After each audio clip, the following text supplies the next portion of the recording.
quasi-random farm. Here, sorry guys, sorry. Here's a really quick update.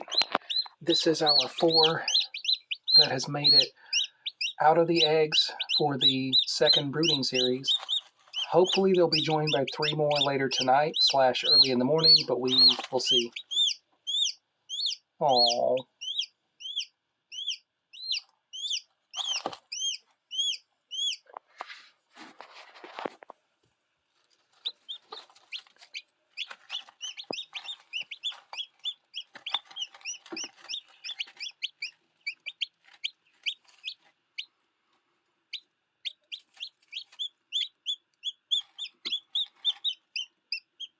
Oh,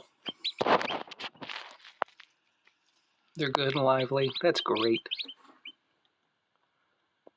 Hopefully everybody makes it and gets extra fluffy.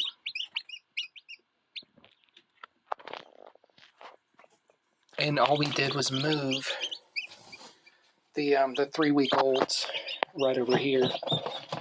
So sorry guys. They are right beside the newborns. Or the new hatched. But anyway, remember to like, share, and subscribe. Thanks, everybody. And hopefully there'll be 7 tiny chickens in this pool here in a couple of hours.